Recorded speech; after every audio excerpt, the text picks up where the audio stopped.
Welcome to the Healthful Woman Podcast, the fastest growing podcast in women's health. Today's Monday, June 20th, 2022. My guest today is Aviva, who is going to tell part 2 of her birth story, Unexpected Blessings. Last week, we got to hear part 1 of Aviva's story, and it was a great one. So if you have not yet heard last week's podcast, be sure to check that out prior to today's. As a reminder, if you would like to share your birth story on this podcast, you can reach out to me through the website or email me at hw@healthfulwoman.com. Thanks a lot. Enjoy today's podcast. See you next week. Welcome to today's episode of Healthful Woman, a podcast designed to explore topics in women's health at all stages of life. I am your host, Dr. Nathan Fox, an OBGYN and maternal fetal medicine specialist practicing in New York City. At Healthful Woman, I speak with leaders in the field to help you learn more about women's health, pregnancy, and wellness. All right, Aviva, welcome back to the podcast. Thanks for doing round 2. I appreciate it. Thank you so much. I am excited to be back to tell more of my story. Yeah, usually the big secret with the podcast is that when I have people on twice in a row, it's one recording session. We just cut it in half and, split it up. But this is actually 2 separate recording sessions separated by weeks, by the holiday of Passover. It's just a whole different time of the year that we're talking again. So really, I do appreciate you actually taking more time on a different day to do this. And I appreciate the time as well. So hopefully my story is interesting enough to warrant the second call. We left off last time with you getting pregnant for the first time. And last podcast was really about your journey to get pregnant, which was, of course, a fascinating story itself. But now we're going to talk about your pregnancies, your first and your second. I usually ask people who had a very either difficult time getting pregnant from, let's say, fertility reasons, which obviously was not the case with you, or had a long journey to get pregnant for other reasons, like medical reasons, which would be more related to you. At the time when you're first pregnant, right, the first trimester, how much of that emotion is joy/excitement versus terror, of what you sort of gotten yourself into, so to speak? I'm always curious how people feel about this because it's obviously both, but how would you sort of, give them percentages? It definitely is both. And I think it really fluctuates by the second. I'd say the positive side, or the part that felt purely joyful, was knowing that my concerns about changes to my body were most likely for a positive reason. As someone who's dealt with different medical issues, you become hypersensitive to your own body and become acutely aware of anything that feels different. And usually that feeling is a trigger to say something's wrong, call a doctor, or just continue monitoring this to see if this gets worse or changes over time, and because that could indicate that there's a problem. And I guess there was something that was really positive for me about experiencing changes and saying, wait, this may actually just be because of this beautiful gift that I've been given. So that, I'd say, was 4/5 of the time, it was generally a positive experience. I'd say that 20% was the worry that, wait, what if this is actually just like a new symptom of something I've experienced previously, and it's just been triggered by being pregnant. There was still a little bit of me that had this tendency to worry. But I'd say feeling physical changes was a generally positive experience. But there was this kind of looming worry that I had that choosing to try to get pregnant was potentially the most selfish thing I'd ever done. Because as much as I could prepare for the best possible outcome for both me and the baby, and as much as I wanted to have a baby, I didn't know how I would actually fare.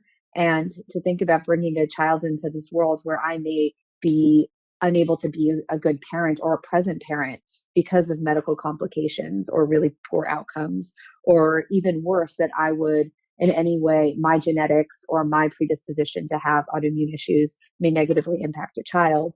Like there was this just kind of like guilt and worry that I had that the outcome would not be positive and that I would have made a bad decision in trying to get pregnant. So that was something that worried me from the start. And for better or for worse, it's still something that I grapple with now, where like I carry my fears with me, where I see, a behavior in my child and I'm like, wait, is that indicative of something? And they're healthy, wonderful little people. And I'm very, very fortunate, but I carry that worry. How do you function with that guilt? Is it just something you just, wear as a backpack and go about life that way, or like during the pregnancy, or is it something that maybe diminished with time? I think actually having the right set of support helps, or at least helped me. So in part, that's my partner, and my husband. In part, that's my parents who continue to just help me count my blessings and focus on positives and probabilities. And then there's also the medical team. So it's the MFM and MFMs who continue to tell me that I was doing well and that the baby was thriving. It was, my local GI and hepatologist who I don't think I had an opportunity to mention that in addition to Stanford and Mayo, I found local specialists as well that have been really wonderful supports, and for them to just continue to reaffirm that certain things were okay and normal. And same thing on neurologist front, having the right medical team to understand that I was going to skew toward the concerned and worrisome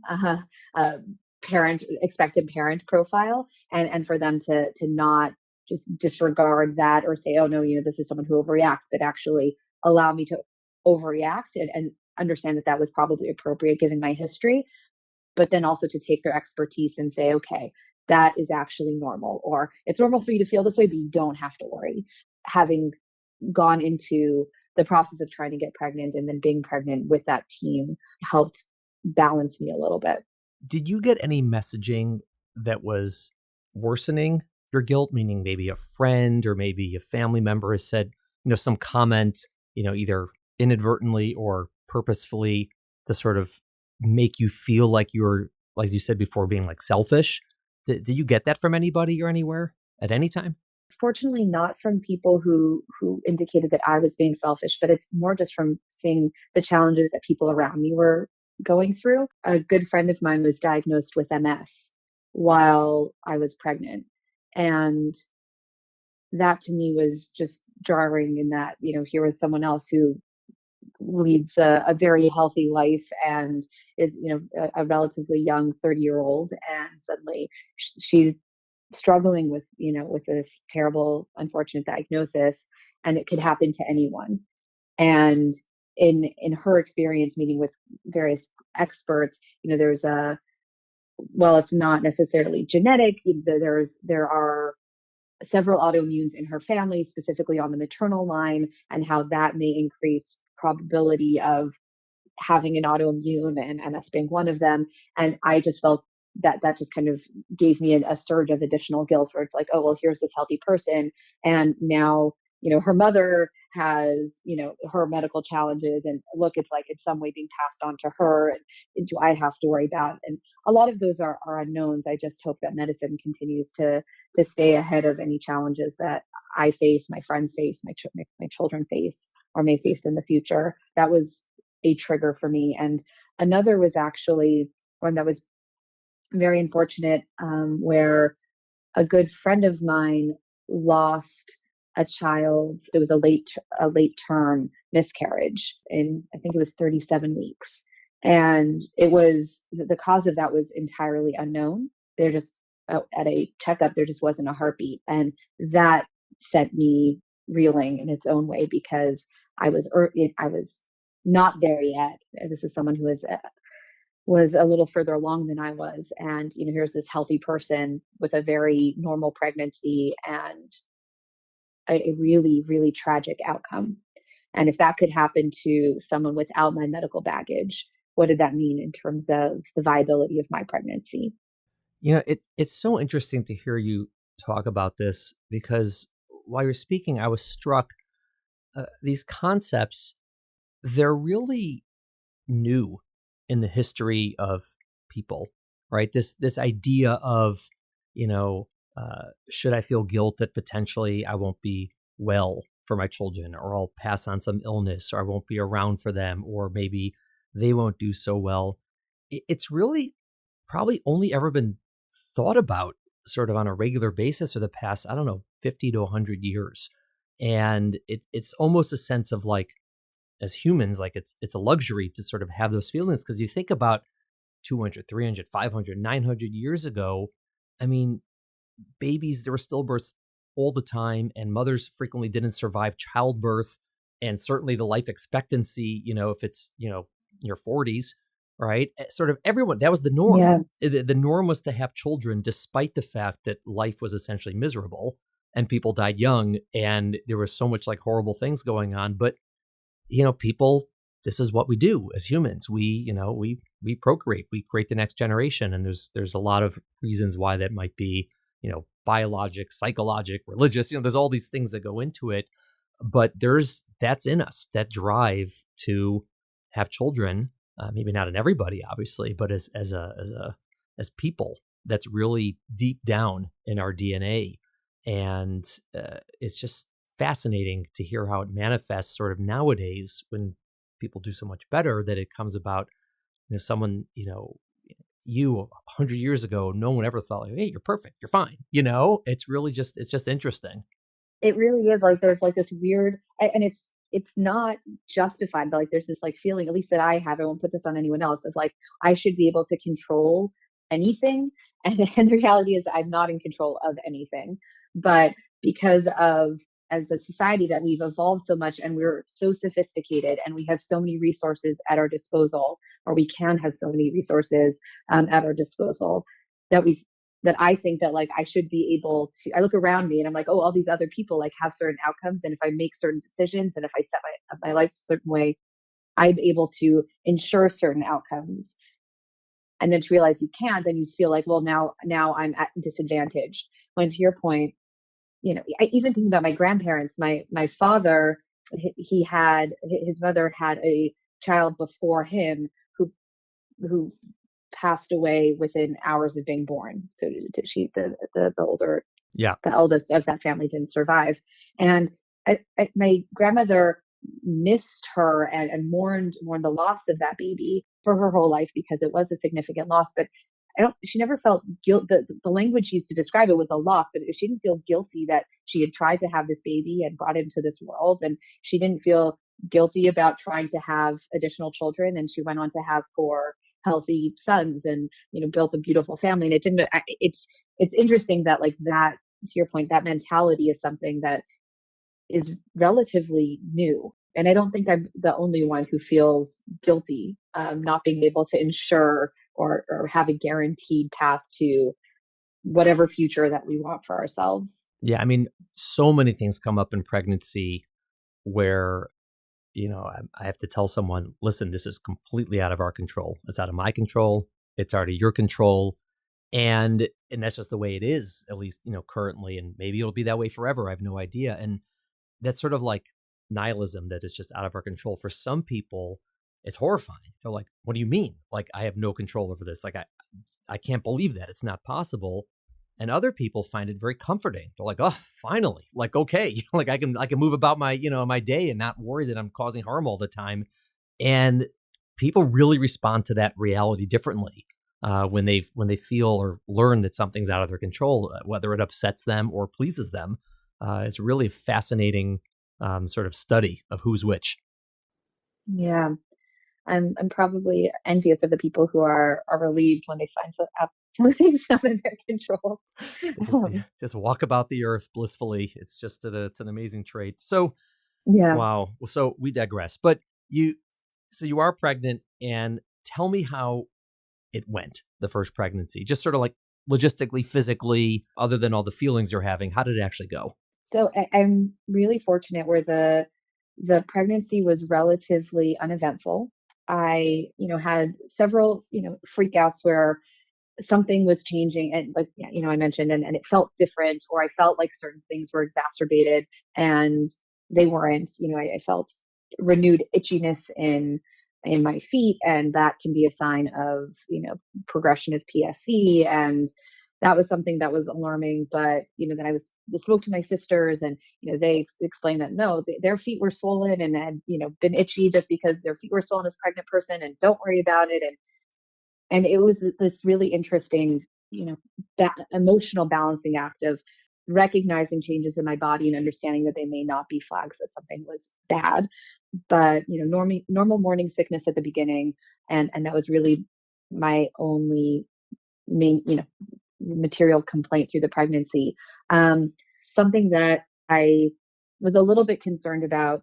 It was a smaller baby. I was on steroids to control myasthenia, and that was something that had been flagged for me, that sometimes steroids, which is kind of ironic because people on steroids are at risk of getting bigger, but fetuses are at risk of being smaller. And I'm sure you'd be able to explain the science behind that. I can't, but that was something that we monitored carefully, was just how quickly the baby was growing, if the baby was gaining weight. And we my husband and I joked about it a little bit, that, oh, we're going to have a small baby, it'll make delivery easy. But I did worry, and every exam that we had, I just held my breath to make sure that the baby was moving enough, breathing enough, because I wanted to make sure that all signs indicated that the baby was going to be healthy. And unlike PSC, which there's no risk of anything crossing the placenta, myasthenia, there is risk of autoimmune crossing the placenta, and the baby being born with transient myasthenia. And that was something that scared me a lot. Right. And my recollection is ultimately it played out well, and you got to, I think, with 38 weeks or something, and we induced you because like the fluid is a little low. I mean, nothing too remarkable, but you got to pretty much full term. We're like, all right, little this, little that. It's time. Tell me about the delivery. I don't think anyone can prepare you for delivery, and this is not a unique experience for me. I had no idea what to expect, but I also delivered during a really interesting time. It was the start of COVID. Yeah. And the start of COVID in New York, which was like the headquarter of COVID in the United States. So everything was really weird leading up to the labor and delivery, and that just became like a running joke, where like I was already the first for so many reasons, and I was going to also be among the first to deliver during COVID. Fortunately, not the first, but New York was just sunsetting its policy of restricting labor and delivery to the mothers. So like we got really close to, I think I joked with you that I wanted to like flee the state because I wanted to make sure that my husband could be there. Fortunately, we didn't have to go anywhere. And I don't think anyone would want to deliver a high risk mother from COVID country. It's probably a good thing we didn't go anywhere. But it was, I think, 29 hours of being in the hospital, and like 4 and change hours of pushing. So it was not a quick delivery by any means, but also relatively uneventful. And I'm so grateful for the medical team that protected me throughout my pregnancy and gave me really good counsel throughout my pregnancy. So that way I was okay throughout the labor and delivery process. I was able to go through a natural, delivery, epidural assisted, but light on the epidural because of myasthenia, and push for 4 hours in spite of being the myasthenic. And I did okay. And the baby was born healthy, and we all got to cry quite a bit. Yeah. Tell me about that moment. I know it's 29 hours in, so there's probably smoke coming out of your ears when the baby's born, but tell me about the moment that you delivered and how that went. This is probably the culmination of lots of trauma, lots of exhaustion. But I honestly was on the table like half asleep in between each push. I think I was like conking out for like 10 seconds at a time. Just that's part normal exhaustion, I assume, part myasthenia. So I was just happy to like be done. We knew that going to the NICU was going to be the next step for him. But we were told that we'd be able to spend some time with him, assuming that he was healthy, and that everything kind of on the APGAR scores and initial assessments were fine. We'd get some time with him, and then they would take him to the NICU. But what wound up happening, and I'm not sure if it's because of the number of hours of labor, because of COVID, because of his lower than expected birth weight, pretty much gave birth, and they immediately rushed out of the room with our son. And I just had this moment where all of my fears kind of came to the fore, and I just lost it. And I think I said, I actually said, oh my gosh, what did I do to our son? Is he okay? What did I do to him? I thought that something in either the way I delivered or something with my medical history had hurt him. And that was probably just thinking about moments in the pregnancy that were very not I wouldn't even say traumatic, just very scary. That was probably the scariest moment because he was out of my body. I was ready to really just embrace being with him in a totally different way. And he was he was out of the room, and I was on the table just trying to get answers to figure out if he was okay and what had happened. When did you ultimately realize for yourself that this kid's good, all is well? I've got a baby who's doing great. The good news is that the OB with me kept reassuring me everything's going to be fine. He's fine. He's fine. We'll call the NICU and figure out what's going on. But he's fine. But I didn't, as much as I was hearing that, which was reassuring, I didn't feel that until we actually heard from the NICU that he was okay and that I was going to have the ability to see him. But this was also COVID, so it was really complicated because they would only allow either my husband or me to see him, and we couldn't go at the same time. So that it's just a very strange labor and delivery experience overall. It was so weird, that whole COVID. It was just such a crazy time. Now, you obviously would have and were considered high risk, so to speak, for the COVID, right? Because you were Yeah. pregnant and you had autoimmune conditions and you're on steroids. And how much of that worried you? I mean, we had people who were, not so afraid of COVID, very afraid of COVID, some more warranted than others, obviously, but you certainly had quite a lot of reason to be afraid specifically of the virus. Was that something that really affected you day to day during the end of pregnancy? Or were you just sort of like, I've already been like, I've been on the cliff for a long time now and just add it to the pile? No, we were pretty strict about COVID. Well, this was also really at the start. I mean, we're talking about the first like 4 or 5 weeks of COVID shutting everything down in at least New York, but slowly spreading across the U.S. So people in general were pretty paranoid and strict and scared. And we just weren't going anywhere, but no one was going anywhere at the time. So it didn't really change anything for me there. I was worried about policies and how that would affect us becoming parents. Again, whether my husband was going to be able to be in labor and delivery, if I was going to be able to see our son in the NICU. They needed to keep him under observation for several days. And my doctor said that I was too high risk to go to the NICU because of they weren't, not everyone going to the NICU was being tested. And so there were high COVID rates in the hospital. So I was able to see our son once, his first week of life in the NICU before being discharged. And that's another funny story. I was discharged like 13 hours postpartum because there was too much COVID at the hospital. So I was safer at home. That to me was probably the hardest, was just dealing with COVID policies where Yeah. my husband had to be the one in the NICU and not me. We couldn't both be there. I think it was more interesting that the COVID challenge was actually more acute for us post like postpartum, where we were really strict about who we could have around us because of my of me still being high risk with COVID, and then not wanting to put me at risk bringing COVID into the house, and also having this newborn who we wanted to Yeah. protect, and making sure that he was safe as well. So we were pretty strict about our risk profile was pretty extreme at the beginning. Now, you obviously did this again because we mentioned that you had another kid. And I'm curious, the second time around, how did it differ from the first time around in terms of whether it's the fears, whether the guilt, whether the, physical, emotional? Was it similar to the first pregnancy, or was it potentially a little bit easier because you've already done this? It was easier thinking about how I would fare during pregnancy because I had done so well the first time. So I didn't give that as much thought, especially because with autoimmunes, I think I spoke about last time how there's kind of a third, a third, a third in terms of how women fare during pregnancy. But however you do on your initial pregnancy increases the probability of you experiencing that again.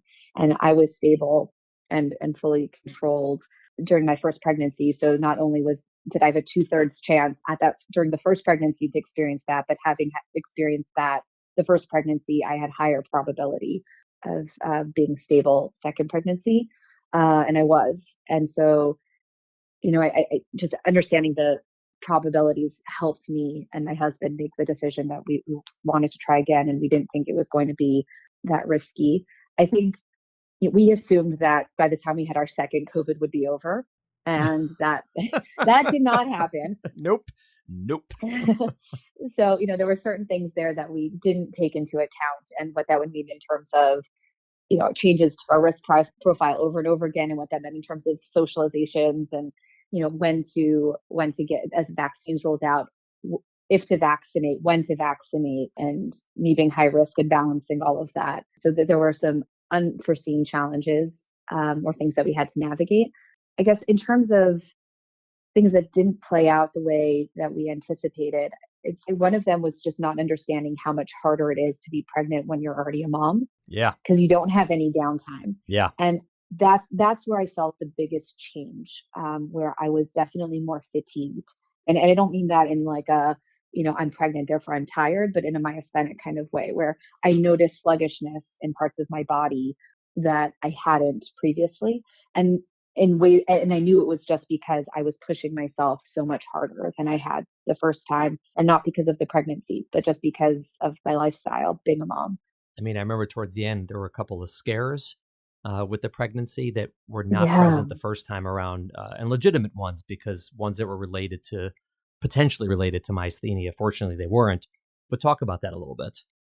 Yeah. So the first scare was one that I have learned is not something I should have been worried about. But my first pregnancy, we hadn't tracked my liver enzymes the third trimester because those can do funny things your third trimester.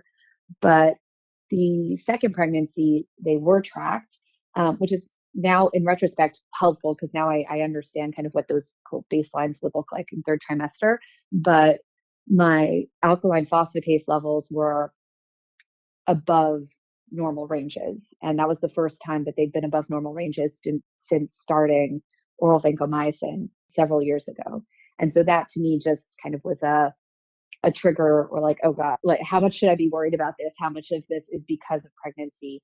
And it was one of those things that, in spite of MFMs and hepatologists telling me it's okay, I still worried because there's no way to validate that it's not from PSC until after you're pregnant, until you're postpartum. Because until then, whether it's from the placenta and uterus or from your body, there's no way to determine that in a blood test. So I just had to kind of trust that they knew what they were talking about. In terms of the other scares, so in the biophysical exams that were being performed, our second child was not very cooperative. And it's interesting because I thought that he was a much more active baby. I felt him move a lot more. And I was always surprised that I would go to the doctor's office, go for the scan, and this became like a repeated problem where every time I would go, he wasn't checking the box on something. He wasn't practicing breathing, or he wasn't moving enough. I think starting at like 30 weeks or so, he just wasn't passing the biophysical exams. And so initially the decision was made, okay, so you had the first, let's keep you for an hour and we'll do it again. I was doing stress tests sometimes in between. And then it was like, okay, should I be coming in more than once a week because this is becoming a repeated problem? And, for me, the fear was that, this is indicative of him being fatigued, like a myasthenic. And he's just as active as he is sometimes he's just potentially oddly tired, because he's not passing these biophysicals. And I'd get so, and it would just be so frustrating because in one biophysical, the first one I would take, he'd fail. And then an hour and a half later, after the stress test, after eating some more, I'd have a second biophysical and he would pass, and just not knowing what to do with that information, and how worried to be. Right. Ultimately, it worked out. right? So Yes. you delivered. And how did this birth go compared to the first one? It was night and day difference in all the positive ways. It was going in like everyone understands what COVID is. So it was a much less scary experience in that regard. It was also, I was there for, I think the labor and delivery was about 14 hours. And even the OB mentioned to me, this is going to be so much faster than your first. You'll see it'll be half hour max. And when I started pushing, she's like, it's going to be 2 pushes. And I laughed because last time it was 4.5 hours, and 3 pushes later, the baby was out.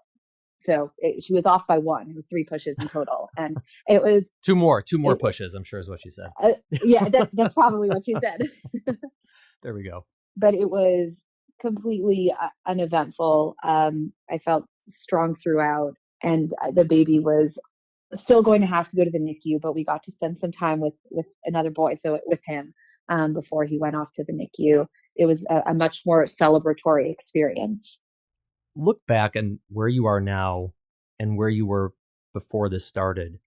And obviously it's totally different, right? Before it starts, you're thinking about getting pregnant. Can I get pregnant? Is it safe? And, you can't, you can, and all this. And now you're, running after 2 kids and not thinking about that. But how are you changed as a person because of this? Whether it's something like your, an outlook on life or just, priorities in a certain sense. Is there anything about this whole, crazy, amazing story of yours that has changed you as a person?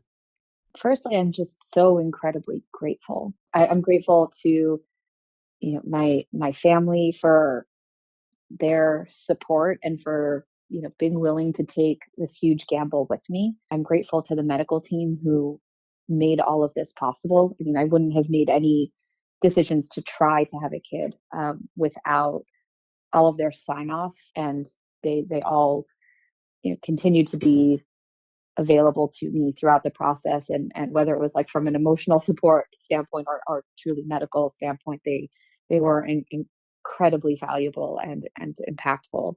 I believe in God, and so whether someone believes in God or providence or whatever, I am so grateful that that I was blessed by God to have this experience of becoming a mom, and for that to be something that was achieved without catastrophe, and that we're all healthy.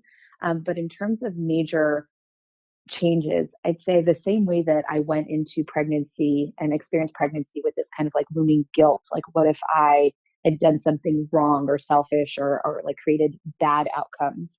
The fact that I've been blessed with such positive outcomes is a reminder that yes, we are not in control and bad things can happen. And I've experienced my fair share of really bad news.